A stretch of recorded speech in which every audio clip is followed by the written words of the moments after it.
I've definitely heard you talk about it before, but the stuff on human consciousness and animal consciousness, the scientific work on animal consciousness is very, very interesting. But I do find it kind of troubling when people conflate the science side of it and the moral side of it.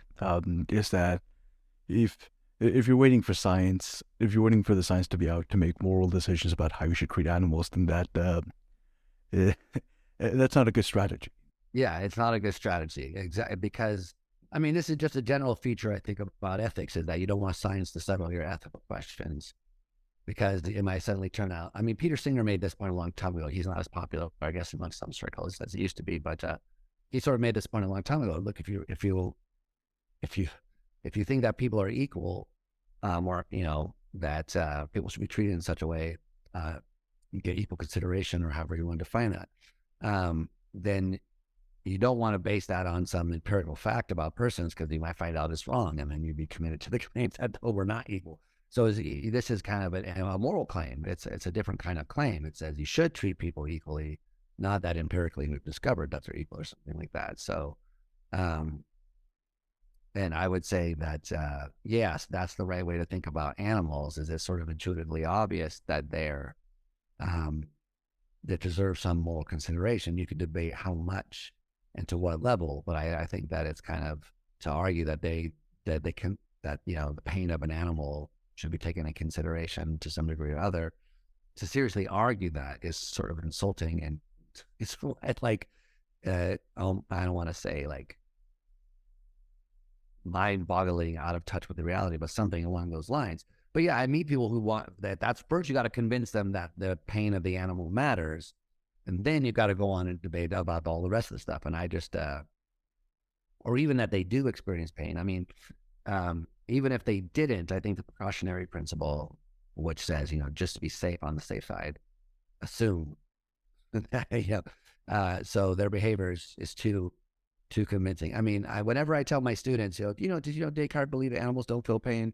Their reaction is almost like disbelief. They're like, how could anyone believe this? Then you could kind of go a long way to convincing them that we don't really know, by pointing out that, we're not dogs and they don't talk and so forth. But, Descartes' argument was if you built a dog robot that acted exactly like a dog in every single way,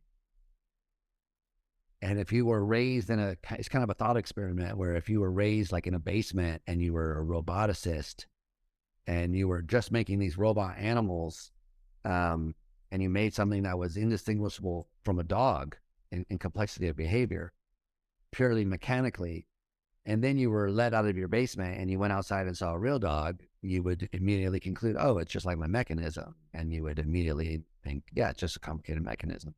So it'd be, and then he had this other idea that mechanisms are not for consciousness, which some people might disagree with, obviously. But anyway, so he had an argument for why, a conceivability argument that if you could explain the behavior of the thing purely mechanistically, then you would become convinced that it wasn't conscious. Which, I guess since he was a dualist, makes sense. But some people might say, no, you just explain consciousness. Anyway, the point though is that I think that, yeah, first, you should just start from the kind of moral claim that they matter to some degree, but also that it's not pain that always matters morally, or even experience at all. I think other intentional states can matter just as much. So a lot of people have made the idea that, well, animals can have intentional states like desires, and frustrating their desires is bad in and of itself. And so I think that's true. So I think they feel pain and it's bad to frustrate their desires. But yeah, the science, but trying to figure out. So first of all, I wouldn't want to hang too much on the science of consciousness telling us that they do or don't feel pain. On the other hand, I do think it's an open empirical question. What would count as evidence that they do or don't feel pain? So especially the lower down you go. So if you have a certain kind of fish, for example, and the fish has a very simple brain, so it doesn't have like what we consider parts of the prefrontal cortex, doesn't have maybe even much of a cortex at all, but it still has the ability to sense damaging stimuli. So if you take a bee stinger and sting its lip, which seems kind of mean, but the fish will like, grimace and swim in a certain way and engage in a certain behavior. But you might wonder whether whether it's experiencing anything. Yes, it has the behaviors, but so do simple single cell organisms. If you drop acid on them, then they change their location, withdraw, etc. So, so the question of whether behavior is enough to know about conscious experience is a deep and vexing question. I think the answer is that it's not obvious that it is, but we don't have anything else to really go on in the case of animals. So of course, we find ourselves in this vexing position. The interesting thing is that you can kind of connect this to artificial intelligence, because we're sort of in a similar position there about what we count as evidence of them having conscious experience. So, my own position is to say we should start with humans first, so that the science of consciousness should proceed using humans, and to get a theory that we could kind of all agree on in the human case, and then to see to what degree or other that theory can be extended to other animals and what kind of behavior that they have, which may lead us to believe that there are, different theories of consciousness for different organisms, or if we're really convinced by the theory of consciousness that the animals that lack consciousness. But like if you're a higher order theorist, for example, some people will say, oh, well, gee, then animals aren't going to have these cognitive states or these inner awareness states. To which I say, why wouldn't they have them? I mean, if a chipmunk is conscious, by which I mean has experience, and if the higher order theory is true, then chipmunks have higher order states. If you think that higher order states are too sophisticated for chipmunks to have, then you have a different version of what the higher order state is required. So, I mean, it's not obvious that they need some real deep sense of the notion of experience or heavy duty notion of concept or linguistic abilities. All of these things are assumptions about what concepts are and what it means to possess concepts.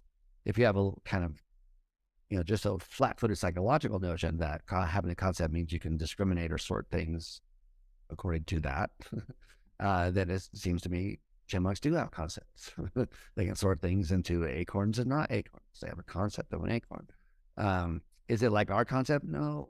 Is it something they can linguistically express? No. What is the structure of the concept? How does it work in their mind? I don't really know. But I just think that's from their behavior, it's not unreasonable to say that they are thinking about the acorn, that they have a state which represents the acorn, that they even may be aware of that state in various ways.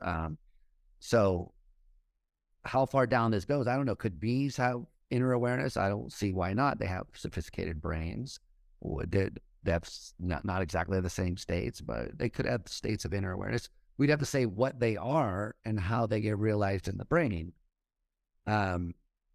So I don't think we are really in a position to say that. So I know I'm rambling, but just to ramble a bit more, we're not even sure like what the inner awareness we're looking for should be thought of. So some people might say, look, it's a kind of self-consciousness. So, they're thinking about Sartre and Husserl, and Sartre was always talking about, pre-reflective self-consciousness and the pre-reflective cogito and, the I think before it becomes aware of itself, but it's still sort of aware of itself, but not. So then you get into all these, interesting debates where the lineage starts from thinking of inner awareness as a kind of self-consciousness, maybe pre-reflective self-consciousness, but still self-consciousness. And then you go, okay, where in the brain will we find that? Oh, the parietal cortex over here, the insula, wherever. So then you would think of looking in those areas. And some parietal theorists that are really influenced by that line, I'm thinking of Rocco Gennaro and people in that tradition, that's what they think. Whereas if you think of higher order awareness as a kind of more of a cognitive state, then it's going to be kind of like metacognition. Cognition about cognition. It's not exactly the same as metacognition as psychologists use it, because that's usually effortful and something you have to do on purpose and conscious, whereas this kind of thing would be implicit and done effortlessly and not something you're aware of, unconscious. So different in that sense, but still a kind of like akin to it. in which case, if you were trying to find it, you would look for areas of the brain that did metacognition, which would be more frontal areas.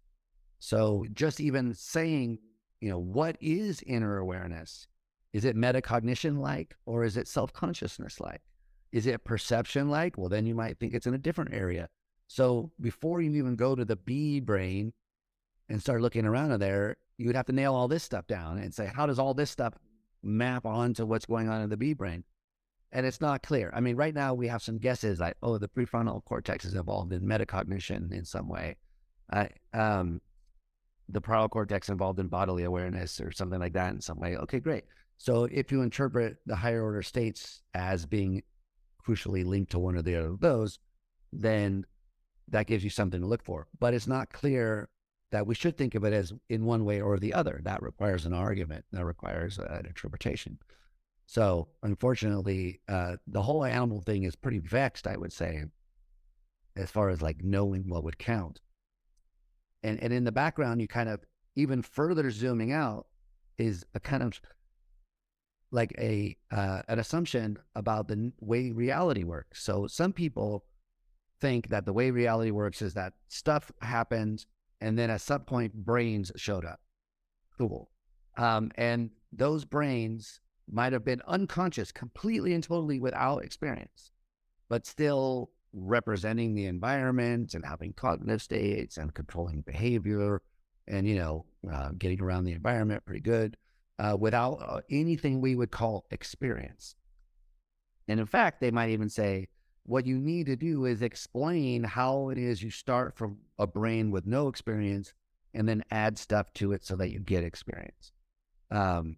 Okay. Whereas the other side might say, no, you start, some stuff happens, brains arise.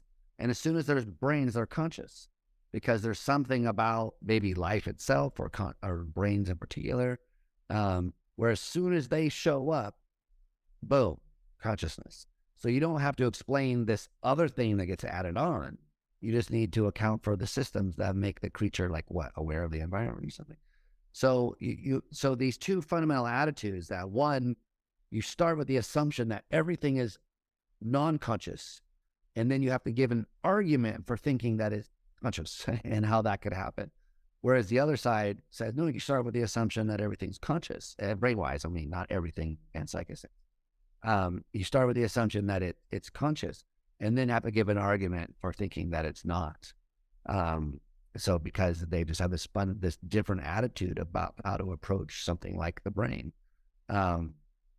Now, once you start being serious about this, then you have to say, well, what do you mean by conscious? Do you mean access conscious, phenomenal conscious, introspective consciousness, the person being conscious? So there's, a trillion concepts, and it's not clear that everyone's talking about the same one. But if you can get them to talk about phenomenal consciousness and what it's like to have the experience, then the question boils down to, when the brain shows up, the first brain system, is there anything that it's like from its point of view? By the way, it's even an assumption that the answer is definitively yes or no, because someone like Dan Dennett's going to say the answer is might be kinda or sorta, to which I don't really understand, but some people are going to say, look, that question is too vague because there's going to be in-between systems that are partially conscious so I just think the whole thing is kind of not well understood. People have really strong intuitions because they describe really simple cases. Mary's in her room. She knows everything. I've never seen red. And you have this clear picture. She learns. Good. But once you go through the details, it's so complicated that if at the end of it, you're sort of not left befuddled, I just don't think you actually were doing it seriously. So that's how I ended up in the, people are saying, stop being so cautious and just pick a side, or what do you really believe? Like, what I really believe is that it's hard and that everywhere you go, there's a million options that there's some reason to take serious. So that I think that the most reasonable thing to do is simply say, it's a mess. But even so, if I laid them all out on the table and had to distribute my cards in various ways, then I would do so, in the way we've been discussing. And that some of what would guide that would be this more general ethical consideration of give the benefit of the doubt in cases of not knowing. Right. Be consistent with your day-to-day moral attitudes. We don't treat children ethically Yeah, because we recognize that they might feel pain or that you might find a way to empathize with them. It's just, exactly. I mean, we treat them that way because it seems like they're in pain. yeah. And if you spend any time around animals, then you must also experience the same thing. Yeah, exactly. I mean, I think, infant consciousness is the same thing. There are some theorists who are going to claim that like an infant isn't conscious, phenomenally conscious. And I actually saw someone on Twitter. I mean, I kind of had to stop using Twitter because it can suck you down a rabbit hole. But I did, when I was on Twitter, I saw people, someone in particular, I won't mention anyway, they reacted very strongly to the idea that maybe infants are not conscious. And some theorists actually think it's an open question or we don't really know. Um, and this person was like, what's wrong with these guys? Like, it's obvious that infants are conscious. And in some sense, I sort of think that's the right response from the point of view of like a person, but it's not the right response from the point of view of a scientist. Because I think that, personally, yeah, it's obvious that babies are conscious, but from a scientific point of view, I don't think it's obvious that they are or aren't. I think what's really hard is knowing what counts as the evidence. So that is this methodological question about, is the baby crying good enough reason to think it's experiencing pain? Well, it's a good enough reason to convince me that it is, and I should treat it that way outside the lab. But if I'm just thinking from an objective standpoint, then you could have cases where that behavior is produced in a non-conscious way. So then you want to understand, well, is this one produced in a conscious way, and what makes it so? So it's again that kind of depending on how you approach things. So do you look at the infant and say, well, it's got a brain, it's moving around, so it's got to be experiencing something? Or do you start with the assumption that everything could be explained non-consciously and then have to argue for the existence of the mental state? The reason why I think that this theoretical issue should be separated from moral ones, because you get cases where this practically has been applied in weird ways, like, infants being circumcised without anesthesia, because, well, infants don't feel pain, right? So he's crying, but it's maybe not experiencing pain. So I think that even if you believe the theory, the way it's acting should convince you not to do it. So I don't think that you should, or another case, if you think like persons with hydroencephaly, who have, brain water in their cranium instead of the brain, and usually often only have a brain stem or a limited part of the rest of the brain that develops, they can still smile and have certain kinds of behaviors. And some people are going to argue, well, that suggests they're conscious. Other people are going to suggest, no, that's an automatic response. But if you are convinced that they're not conscious, but then you treat that person in a different way, like by not flipping them over in their bed so they develop bed sores, or, arguing that they neglecting their cleaning routine, or because, it doesn't matter anyway if they're dirty, whether they don't feel anything. I think that once you start thinking that way about a person, whether conscious or not,